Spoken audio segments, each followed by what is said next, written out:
Good night. Good night. Parting is such a sweet song. Bueno, William Shakespeare fue o es el mejor escritor de todos los tiempos. Ajá. Esa es definitivamente mi respuesta. Pero es curioso ver cómo a los que nos encanta Shakespeare, creo que compartiríamos esta opinión. Shakespeare es considerado, y estoy de acuerdo, si no el más grande, uno de los más grandes dramaturgos de la historia de la humanidad. Es incluso no solo es un personaje en la historia, sino es un fenómeno, ¿no? Con todo este enigma y misticismo que hay alrededor de él, si existió, si no existió, si él escribió todas sus obras, todo este asunto como que le da un peso mucho más grande en cuanto a la importancia de sus obras, de todo aquello que escribió y de pues la trascendencia que tiene, ¿no? A nivel mundial, más allá del teatro como arte, sino como pues muchas otras disciplinas que también toca y que son analizadas a través o gracias a sus obras.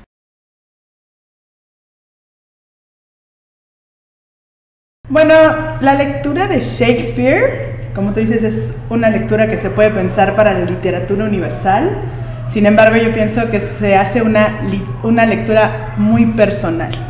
Entonces, bueno, las principales obras son las que conocemos todos, ¿no? Hamlet, Macbeth, Romeo y Julieta son las que vienen a mi mente. ¿Y por qué son importantes? Pues porque son un espejo de lo humano impresionante.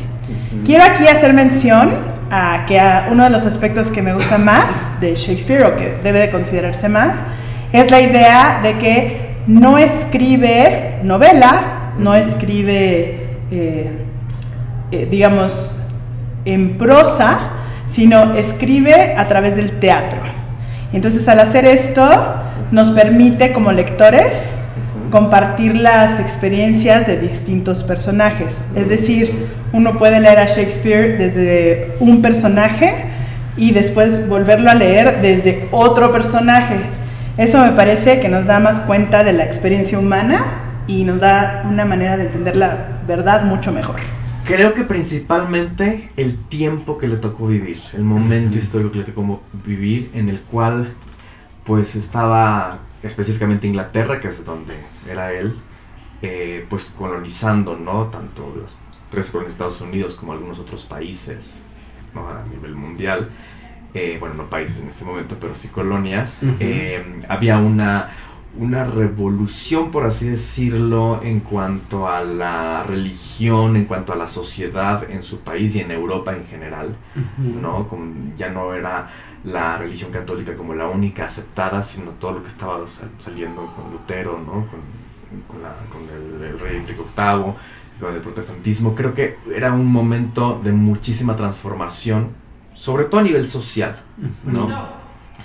Y entonces la importancia que tiene Shakespeare a partir de esto, desde mi punto de vista, es que precisamente la gente con todo este movimiento y esta incertidumbre, pues quizá no volteaba mucho al arte.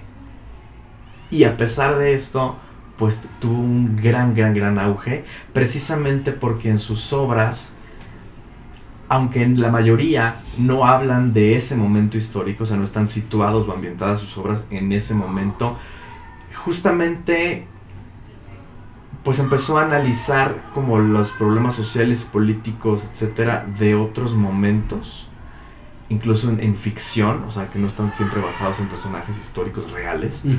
Pero yo creo que también la gente iba al teatro, veía estas obras de Shakespeare y más que mero entretenimiento, veía un poco reflejada la situación y reflejados los estímulos que tenía en ese momento la sociedad para todos lados, ¿no? Los personajes de Shakespeare reflejan no nada más la nobleza, ¿no? La monarquía y los como conflictos que hay arriba, sino también al pueblo, como yo creo que cualquier persona en ese momento se podría identificar con algún personaje de alguna obra de Shakespeare, y esto como que pues es principalmente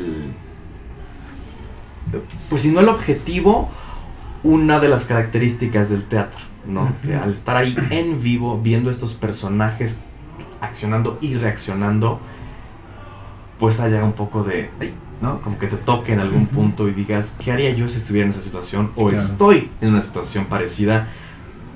A lo mejor es una forma de solucionar mi problema, ¿no? A través del otro, como experimentar en cabeza ajena, por así decirlo.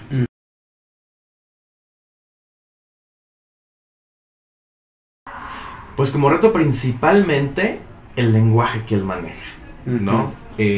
Incluso en traducción no podría decir, bueno, es muy difícil en inglés porque es un inglés antiguo, porque inventó muchas palabras y muchas frases que se utilizan hasta el día de hoy en el inglés, pero que él finalmente las originó. Pero incluso en la traducción al español, pues también tratando de rescatar esta esencia del lenguaje, pues es complicado, ¿no?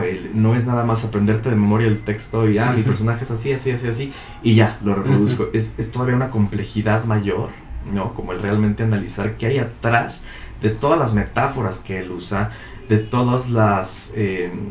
por ejemplo, por ahí se comenta mucho que él inventó muchas ofensas, ¿no? O sea, que son muy rebuscadas. Entonces, realmente, ¿qué está diciendo el personaje en ese momento? ¿Por qué lo dice? Y son personajes muy complejos, ¿no? O sea, no son personajes como unidimensionales, o tienen muchísimas capas, y eso es creo que la grandeza que tiene el teatro de Shakespeare y el reto que representa. Creo que no cualquier actor puede hacerlo, no cualquiera que se llame a sí mismo actor podría representar dignamente a Shakespeare. Ok. ¿Y algún beneficio que encuentres al representar algún personaje, al estar en una puesta en escena?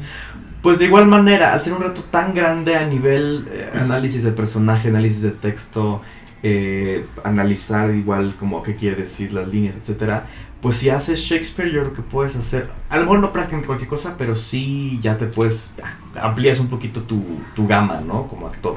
Entonces Televisa, TV Azteca, papita, nada. Queda muy corto. Después, sí.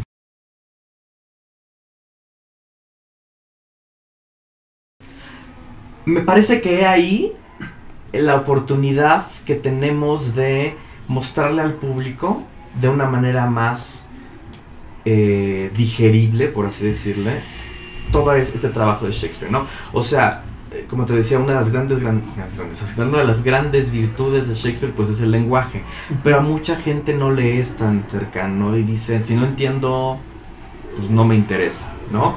Sin embargo, gracias a estas, bueno, una versión está bien llevada, creo que es una manera muy, muy interesante de extraer la esencia de Shakespeare, poniéndolo como en personajes y en un ambiente un poquito más amigable, ¿no? Como es el caso del Rey León.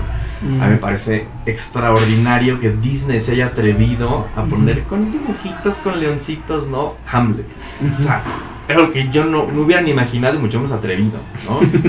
No, como que Disney, precisamente como el mismo Shakespeare en su momento, y que tampoco soy tan fan de Disney, pues, pero a lo que voy es que Disney empezó pues adaptando cuentos de hadas que finalmente son aleccionadores y cómo debe comportarse la niña, pues, debe ser sumisa como la Cenicienta, y entonces va y se acepta todas sus las situaciones negativas que tiene, entonces al final da como recompensa un príncipe. Pero la realidad es que no es así, ¿no? Y la sociedad en el siglo XX va cambiando a tal grado que es mejor regresar justamente a esto que es Shakespeare, ¿no? Donde, ¿qué pasa cuando un ser humano es capaz de matar a su propio hermano para tener el poder? ¿Y qué hace el hijo? Tiene dos opciones, ¿no? Como, bueno, pues así son las cosas y me voy, o lo afronto, no con un rollo de venganza, como quizás lo plantea Shakespeare, pero sí como un rollo humano de esto no es lo correcto y tengo que ver por mi pueblo, y tengo que ver por mi gente, tengo que ver por mí mismo y por el recuerdo de mi padre, etcétera, etcétera, ¿no? Como te decía, volviendo al ejemplo de Romeo y Julieta, también es muy vigente, ¿no? Los adolescentes, su primer amor es a esa época, el amor real, ¿no? El primer amor verdadero es a esa época. Y uno de adulto voltea para atrás y dices, realmente cometí tantas tonterías porque en ese momento era tan importante mi novia, ¿no?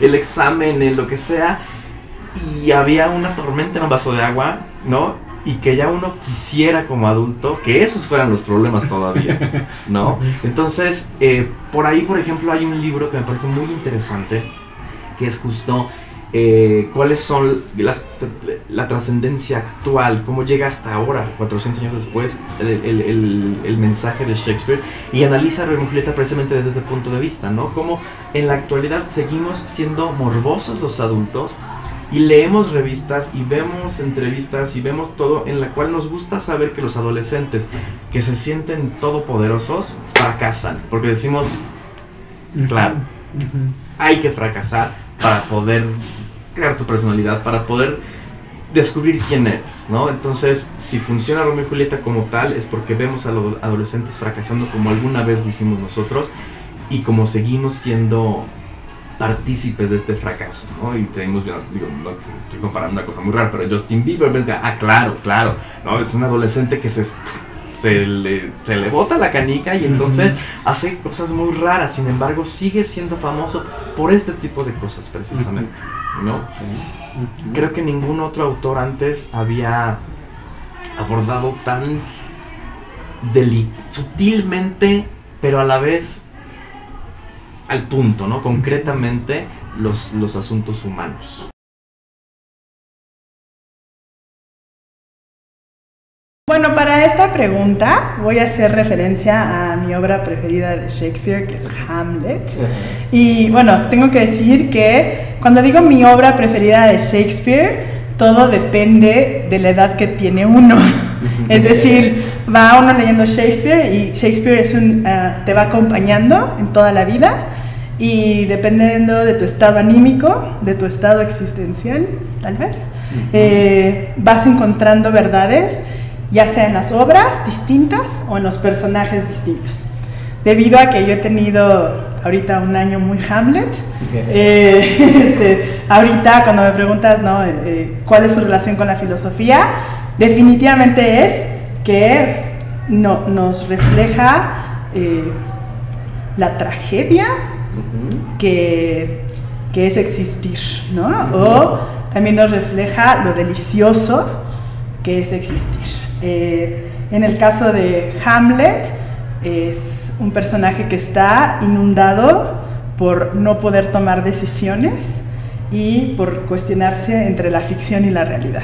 Creo que todos, en cierto momento de nuestra vida, estamos en ese mismo punto de la encrucijada, de no quiero tomar una decisión, pero la vida me empuja a la fuerza a tomar una decisión y nos hace cuestionarnos en qué creer, en qué no creer, y tal vez también nos empuja hacia la locura. Una de las cosas que les cuento a mis alumnos siempre, cuando leemos Romeo y Julieta, es que un error podría ser pensar en que todos los hombres son Romeo o que todas las mujeres son Julieta. Y entonces, si uno lee a Shakespeare nada más tomando en cuenta la noción del amor a través de los ojos de Romeo, dice, bueno, a mí no me gusta Shakespeare, porque podría decir, bueno, no me gusta cómo ve el amor Romeo. Pero lo que les digo a los alumnos, siempre hay otros personajes, ¿no? Entonces está Benvolio, está Mercutio, y cada uno de esos personajes tiene una visión distinta del amor, así como nosotros, cada uno de nosotros tenemos una visión distinta del amor. Entonces, en términos de filosofía, pues es más filósofo que otros, ¿no? Es un genio de la naturaleza humana. Y me da a entender esto, que hay un Shakespeare para cada lector, que en realidad no compartimos el mismo Shakespeare.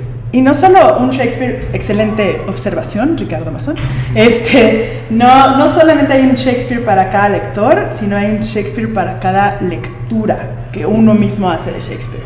Es por esto que creo que Shakespeare crea una adicción a sus textos, y uno vuelve de nueva cuenta. Yo, como docente de la literatura, tengo la oportunidad de leer el texto infinitas veces, con cada grupo, cada ciclo escolar, y cada vez quedo más sorprendida. Aparte de su uso del lenguaje, es increíble. No hay Analizando un poco la pregunta, porque efectivamente no es mi área la filosofía, sin embargo, en las oportunidades que he tenido precisamente de analizar los personajes, o simplemente al ser espectador, ¿no? Que también obviamente uno no, un espectador, no, Shakespeare no te permite ser un espectador pasivo precisamente, ¿no? Ya, me voy. Realmente te va moviendo muchas cosas, ¿no? Incluso, digo, no estoy contando perfectamente tu pregunta todavía, pero incluso por ahí Virginia Woolf decía que cuando lees o cuando ves Hamlet en diferentes momentos de tu vida no es lo mismo lo que estás leyendo. Lo abordas de diferente forma e incluso te cambia algo, ¿no? Esto creo que tiene que ver con que Shakespeare maneja unos personajes, o sea, la complejidad de los personajes de Shakespeare tienen que ver con unos conflictos morales, ¿no? Con la virtud, con la ética, ¿no? Y siempre te presenta, sobre todo en la tragedia, en las comedias también, pero en las tragedias te presenta personajes que se dejan llevar por completo por sus pasiones, hasta las últimas consecuencias. Esto no lo inventa Shakespeare, evidentemente, pero sí vuelvo a lo mismo. Creo que en el momento en el que estrenaba sus obras, era, me imagino, era muy fuerte ver un personaje tan complejo, tan poderoso, por ejemplo, como Lady Macbeth, ¿no? Que finalmente es la autora intelectual de todos los crímenes, todo lo que hace su esposo, ¿no? El esposo, pues, acaba siendo como su títere, ¿no? Para que ella llegue a sentirse poderosa, a sentirse, pues, la reina de Escocia, ¿no? Entonces, y él incluso, cuando mata al rey, que es su mejor amigo, y sube al trono, enloquece. O sea, yo creo que al ser consciente de lo que acaba de hacer, ¿no? Como este conflicto entre el bien y el mal, lo correcto, lo incorrecto, ¿no? En cuestiones éticas. Y ella en ningún momento la ves inmutarse, ¿no? Ella está justificando en todo momento lo que hace, ¿no? Y pues creo que es muy fuerte, ¿no? Repito, para ese momento que una mujer tenga ese tipo de personajes, que además sabemos que en esa época lo representaban hombres, ¿no? Pero independientemente de eso, el público sabía que el personaje que estaba viendo era una mujer, ¿no? Entonces creo que filosóficamente yo me lo abordo más desde el punto de vista de la virtud, de la moral, ¿no? Son personajes que, como te digo, se dejan llevar por sus pasiones. Digo, Romeo y Julieta, ¿no? Si nos ponemos a pensar, son adolescentes, ¿no? Y no es una historia bonita de amor, es una historia muy fuerte, ¿no? Muy profunda. Ellos se dejan llevar por sus pasiones, pero ellos tienen permiso de hacerlo porque son adolescentes. Tienen permiso de cometer esos errores porque son adolescentes. Pero realmente creo que el conflicto, lo que puede confrontar un poco al adulto que está viendo esa obra o haciéndola, es precisamente lo bajo que pueden caer los personajes adultos, que supuestamente deberían ser más racionales, más virtuosos que los mismos adolescentes. Y entonces esa historia bonita de amor acaba siendo segundo plano, y entonces no es que los adultos sean los antagonistas, pero sí es como, ¿sí te estás dando cuenta de lo que, no? O sea, ¿a dónde llegó? Si estos dos niños, bueno, pubertos, adolescentes, acaban suicidándose, no es por culpa de ellos, sino son llevados por toda la situación en la que están inmersos, ¿no? Entonces creo que filosóficamente sí hay un choque ahí de la doble moral de todo este asunto. Do not, as some ungracious pastors do, show me the steep and thorny way to heaven.